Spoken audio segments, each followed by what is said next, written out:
Hello everyone. आज हम लोग यूनिट 5 डिस्कस कर रहे हैं जो कि एसी टू एसी कन्वर्टर। इसका पहला टॉपिक है साइक्लो कन्वर्टर, सेकंड टॉपिक है एसी वोल्टेज रेगुलेटर। पहले हम लोग देखेंगे साइक्लो कन्वर्टर। ये एक डिवाइस है, पावर इलेक्ट्रॉनिक्स डिवाइस है जो कि इनपुट एसी को आउटपुट एसी में कन्वर्ट करता है और इसका मेन काम होता है फ्रीक्वेंसी चेंज करना। जैसे कि इसकी क्लासिफिकेशन में दिख रहा है यहाँ पे, on the basis of its operation ये दो टाइप के होते हैं। एक होता है स्टेप अप साइक्लो कन्वर्टर, एक होता है स्टेप डाउन साइक्लो कन्वर्टर। इसमें क्या होता है, स्टेप अप में आउटपुट फ्रीक्वेंसी जो होती है वो ग्रेटर देन होती है इनपुट फ्रीक्वेंसी से, जो कि ये सप्लाई फ्रीक्वेंसी लिखा है। और स्टेप डाउन में क्या होता है, आउटपुट फ्रीक्वेंसी लेसर देन होती है सप्लाई फ्रीक्वेंसी से।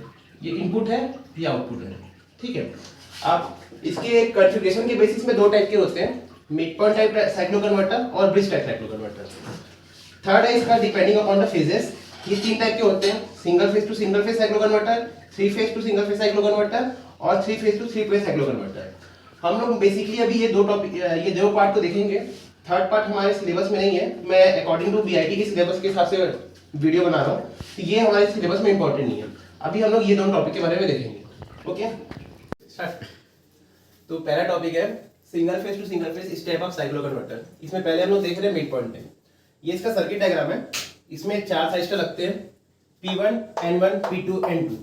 P1 है, इसका नाम ऐसे दिया गया है कि ये पॉजिटिव हाफ साइकिल लेकर कंडक्ट करेगा, ये नेगेटिव लेकर, सेम इसके साथ भी है। अब हम लोग देखते हैं फर्स्ट केस, जब हम लोग पॉजिटिव हाफ साइकिल देख रहे हैं। अब पॉजिटिव हाफ साइकिल में मतलब 0 से पाई में दो थाइस्टर ऑन होंगे। देखना यहाँ पे इस पे आएगा और ये तो P1 और N2 ये दोनों कंडक्ट करें, ये दोनों फॉरवर्ड बायस रहेंगे।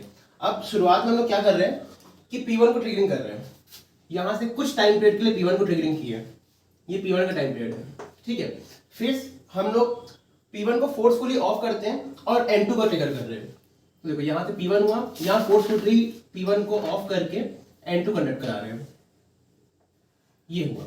फिर सेम यहां से फिर P1 को कंडक्ट कर रहे हैं, इसको फोर्सफुली ऑफ कर रहे हैं, यही साइकिल चलते रहेगा। ठीक है, P1 N2 P1 N2। ठीक है, ये रहा पॉजिटिव हाफ साइकिल के बाद। अब अगर मैं नेगेटिव हाफ साइकिल का बताऊं, इसमें क्या होगा, ये नेगेटिव पॉजिटिव। तो नेगेटिव हाफ साइकिल में पाई से पाई टू पाई में देखो, ये यहाँ पे नेगेटिव मिल रहा है और यहाँ पे पॉजिटिव मिल रहा है, तो ये रहेगा फॉरवर्ड बायस और ये रहेगा फॉरवर्ड बायस। बाकी दोनों रिवर्स बायस रहेंगे तो वो कनेक्ट कर ही नहीं सकते, क्योंकि थाइस्टर का कंडीशन होता है कि उसको फॉरवर्ड बायस प्लस ट्रिगरिंग देते हैं। ठीक है, अब मैं पहले क्या करूंगा, यहाँ पे नेगेटिव हाफ साइकिल की बात हो रही है, P2 को कंडक्ट कराऊंगा।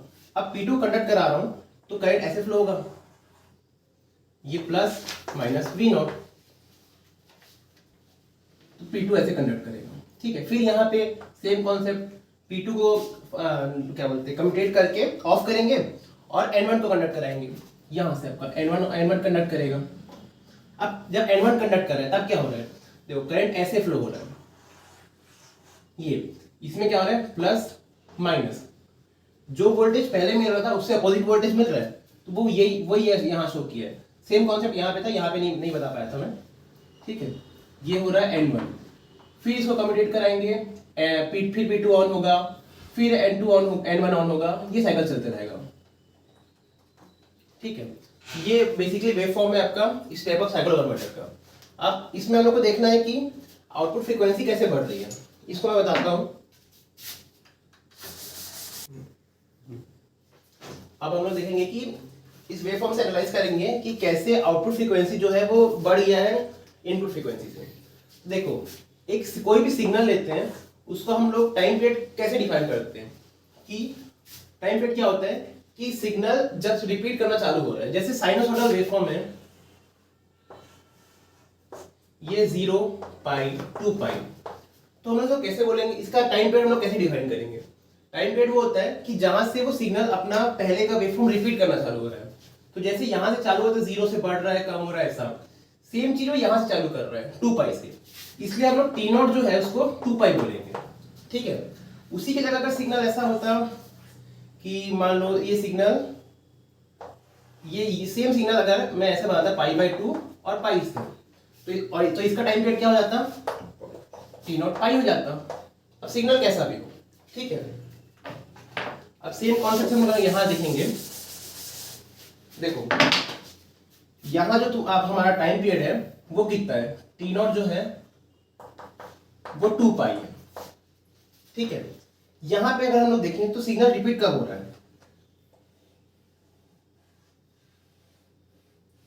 अभी मैं जो है इसमें 2 साइकिल बस कंप्लीट कराया हूँ।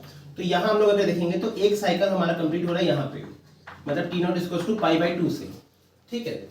ये देख के हम लोग लगा सकते हैं, ये टोटल 2 पाई है, इसके 1/4 में कंप्लीट हो रहा है इसका 1 साइकिल, मतलब t0 इज इक्वल, सॉरी यहाँ ts आएगा, t0 is equal to 4 time of ts, ठीक है। यहाँ एक मिस्टेक था, ts जो है वो 4 टाइम ऑफ t0 है, ये ts है 2 पाई और t0 है π/2, तो ts जो है 4 t0 है। अब हम लोग जानते हैं कि टाइम पीरियड जो होता है वो इनवर्सली प्रोपोर्शनल होता है फ्रीक्वेंसी के, तो हम लोग इसको ऐसे लिख सकते हैं 1/fs इक्वल्स टू 4 × 1/f0। इसको इधर लाएंगे तो f0 equals to 4 time of fs, ये आ गया। इससे हम लोग को दिख रहा है जो इनपुट फ्रीक्वेंसी है उससे 4 गुना ज्यादा हो रहा है आउटपुट फ्रीक्वेंसी। तो अगर इसी वेव फॉर्म में मैं अगर इसको 3 बार कर देता हूँ, यहाँ जो टाइम पीरियड है इसको अगर मैं 3 बार यहाँ पे रिपीट कर देता तो f0 जो होता वो 6fs आ जाता। तो ये डिपेंड करता है हमारे ट्रिगरिंग पे, कम्यूटेशन पे, ये हमारे हाथ पे कंट्रोल रहता है। तो ये हमारा खत्म होता है derivation step of cyclo converter का। बंद तो कर दे। तो नेक्स्ट टॉपिक हमारा स्टेप डाउन साइक्लो कन्वर्टर। इसमें जो सर्किट डायग्राम है सेम है जैसे स्टेप अप का था। अभी हम लोग आर लोड के लिए देख रहे हैं। ये इनपुट का वेवफॉर्म है वीएस सप्लाई का, यहाँ पे मैं ट्रिगरिंग दे रहा हूँ थारिस्टर्स को। ये रेड वाला जो मार्क किया हूँ ये है नेगेटिव हाफ साइकिल के लिए, ये ब्लैक वाला है पॉजिटिव हाफ साइकिल के लिए। अब हम लोग देख रहे हैं पॉजिटिव हाफ साइकिल के लिए 0 से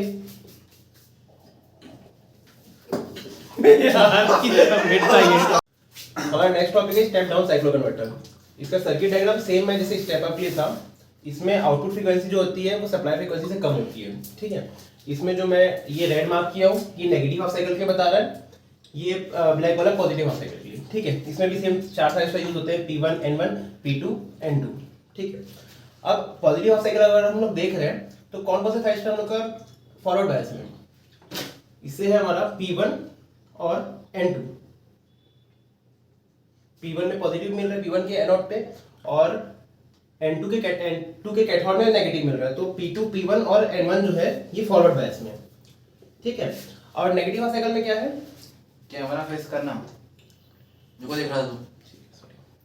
अब नेगेटिव हाफ साइकिल में क्या है हम लोग का N1 और P2 ये दोनों फॉरवर्ड बायस है, ठीक है। ये हम लोग का सप्लाई फ्रीक्वेंसी का वेवफॉर्म है, ये देखो। और ये जो मैं ब्लैक कलर से शो किया हूँ ये इसका अल्फा मींस ट्रिगरिंग दिखा रहा है, आईजी दिखा रहा है, ट्रिगरिंग पल्स दिखा रहा है, ठीक है। अब मैं पहले पॉजिटिव हाफ साइकिल के लिए P1 को ट्रिगर कर रहा हूँ, ठीक है। पॉजिटिव हाफ साइकिल के लिए P1 को ट्रिगर कर रहा हूँ। ये देखो अल्फा डिग्री पे ट्रिगर कर रहा हूँ, मतलब यहाँ से ट्रिगरिंग होगा, यहाँ से सेम वेवफॉर्म जो है इनपुट का वो वेवफॉर्म नीचे उतरेगा पर कुछ डिग्री के बाद, ठीक है। और जैसे कि मैं बताया कि इसमें V0 और सॉरी R लोड है तो V0 और I0 का वेवफॉर्म सेम रहेगा, इसलिए मैं दोनों को एक में बना रहा हूं। अब मैं P1 को कंडक्ट करा रहा हूं, देखो ये P1 कंडक्ट कर रहा है मींस ऐसा साइकिल कंप्लीट हो रहा है, ठीक है। यहां प्लस यहां माइनस, ये हमारा V0 आ रहा है, ठीक है। बता देता हूं ये वेवफॉर्म बनेगा पाई तक, ठीक है। यहां तक P1 कंडक्ट हो गया। अब नेगेटिव हाफ साइकिल में क्या कर रहा हूं मैं, नेगेटिव हाफ साइकिल में P2 कंडक्ट करा रहा हूं, ठीक है। नेगेटिव हाफ साइकिल में P2 कंडक्ट होगा, जब P2 कंडक्ट होगा तो ये ऐसे कंडक्ट कराएगा, तब भी आउटपुट वोल्टेज क्या मिलेगा सेम V0, इसलिए आउटपुट का वेवफॉर्म ऐसे बनेगा। सेम मैं नेक्स्ट एक बार के लिए फिर P1 को कराऊंगा, फिर सेम कॉन्सेप्ट से ही ऐसा बनेगा P2 और P1, ठीक है।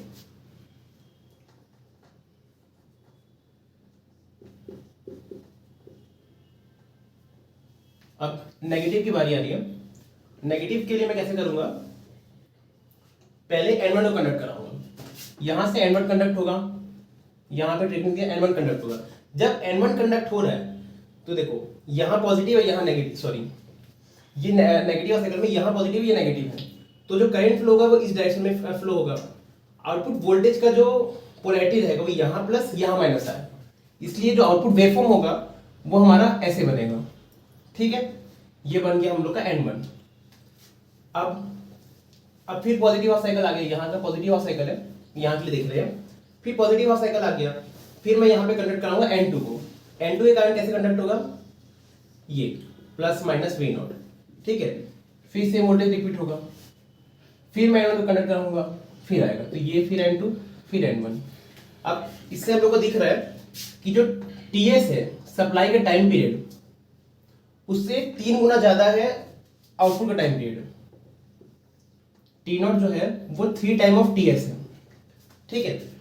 मैं इसी को नीचे लिख रहा हूँ, T0 इक्वल्स टू 3TS, 3 बार के बाद वो रिपीट हो रहा है, यहां तक होगा, फिर यहां जाने के बाद ऐसे रिपीट होगा P1, तो 3 साइकिल के बाद रिपीट हो रहा है वो। ये टोटल TS है, total T0 equals to 3TS है, ठीक है। 3 बार के बाद हो रहा है। हम लोग जानते हैं कि T0 equals to 1/F0,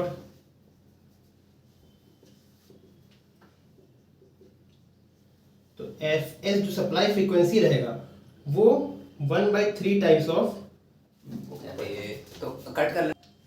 T0 equals to 3TS है, और T0 को 1/F0 लिख सकता हूँ और TS को 1/Fs लिख सकता हूँ।